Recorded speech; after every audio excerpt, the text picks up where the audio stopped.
नमस्कार दोस्तों, आप सभी का स्वागत है एक बार फिर से अपने चैनल भक्ति की शक्ति में। तो दोस्तों, आज हम सुनेंगे बैसाख पूर्णिमा की व्रत कथा को। बैसाख पूर्णिमा का यह पावन त्योहार हिंदू धर्म में विशेष महत्व रखता है। इस व्रत को धन और संतानदायक माना गया है। जो भी श्रद्धालु पूरे विधि विधान के साथ बैसाख पूर्णिमा के व्रत को रखता है, उसकी सभी मनोकामनाएं भगवान विष्णु पूरी करते हैं। कहा जाता है कि जो कोई भी बैसाख पूर्णिमा की व्रत कथा को पूरे नियम के साथ सुनता है, उसके ऊपर भगवान विष्णु और माता लक्ष्मी की विशेष कृपा होती है।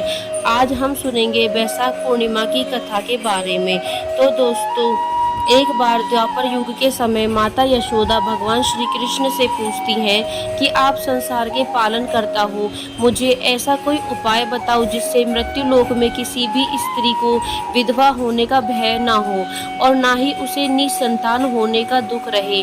तब भगवान श्री कृष्ण ने अपनी माँ से कहा कि मैं आपको एक ऐसे व्रत के बारे में विस्तार से बताता हूँ। सौभाग्य प्राप्ति के लिए हर महिला को 32 पूर्णमासी तक इस पावन व्रत को करना चाहिए।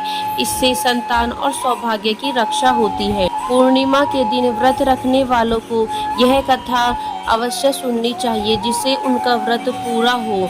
तो कथा इस प्रकार है। कांतिका नगर में राजा चंद्रहास्य राज करता था। उसके नगर में एक धनेश्वर नाम का ब्राह्मण भी अपनी पत्नी सुशीला के साथ रहता था। इनके घर में किसी प्रकार के धन संपत्ति की कोई कमी नहीं थी, लेकिन ब्राह्मण का कोई संतान नहीं था, जिसके कारण दोनों पति पत्नी बहुत दुखी रहते थे। एक बार उस नगर में एक साधु आता है, जो सभी घरों से भिक्षा मांगकर गंगा नदी के किनारे भोजन कर जीवन यापन करता था। लेकिन वह साधु धनेश्वर के घर भिक्षा मांगने नहीं जाता था। यह देखकर सुशीला और धनेश्वर बहुत दुखी हुए और जाकर उस साधु से पूछे कि आप सभी घरों से भिक्षा लेते हो, लेकिन हमारे घर नहीं, ऐसा क्यों है साधु महाराज?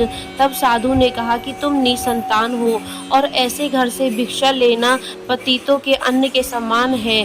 मैं पाप का भागीदार नहीं बनना चाहता, इसलिए तुम्हारे घर से भिक्षा नहीं लेता हूँ। यह सुन धनेश्वर बहुत दुखी हो जाता है और साधु से पूछता है कि ऐसा कोई उपाय बताएं जिससे मुझे भी संतान सुख की प्राप्ति हो। तब साधु ने उस दंपत्ति को 16 दिन तक माँ चंडी के पूजन का सलाह दिया, जिसके बाद धनेश्वर और उसकी पत्नी ने ऐसा ही किया। दंपत्ति के आराधना से प्रसन्न हो माँ काली प्रकट हुई और सुशीला को गर्भवती होने का वरदान दिया और कहा कि प्रत्येक पूर्णिमा को दीपक जलाए। ऐसे ही सभी पूर्णिमा को दीपक की संख्या बढ़ाती जाना जब तक 32 दीपक ना हो जाएं। माता के आशीर्वाद के फल स्वरूप सुशीला गर्भवती हुई।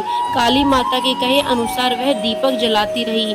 माँ काली के कृपा और आशीर्वाद से दंपत्ति के घर एक पुत्र ने जन्म लिया, जिसका नाम धनेश्वर और सुशीला ने देवदास रखा। देवदास जब बड़ा हुआ तो धनेश्वर ने उसे विद्या ग्रहण करने के लिए काशी भेजा।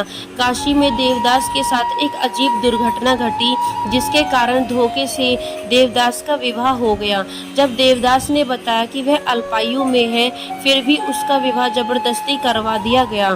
कुछ समय बाद जब काल देवदास के प्राण लेने आया, तो काल देवदास का प्राण नहीं ले पाया। तब काल ने यमराज से कहा कि वह देवदास के प्राण लेने में असमर्थ है, जिसके पश्चात यमराज ने इसके पीछे का कारण जानने के लिए भगवान शिव और माता पार्वती के पास गया। तब माता पार्वती ने माता काली के वरदान के वृतांत को सुनाया और कहा कि ब्राह्मण दंपत्ति ने पूर्णिमा का व्रत रखा था, इसीलिए काल देवदास का कुछ नहीं बिगाड़ पाया। तभी से कहा जाता है कि पूर्णिमा के दिन व्रत करने से काल से मुक्ति मिलती है और भगवान सभी मनोकामनाएं पूरी करते हैं। बैसाख पूर्णिमा की यह कहानी आपको कैसी लगी, कमेंट करके हमें ज़रूर बताएं। यदि वीडियो आपको पसंद आई हो तो चैनल को सब्सक्राइब करना बिल्कुल ना भूलें और इसे लाइक एंड शेयर ज़रूर करें।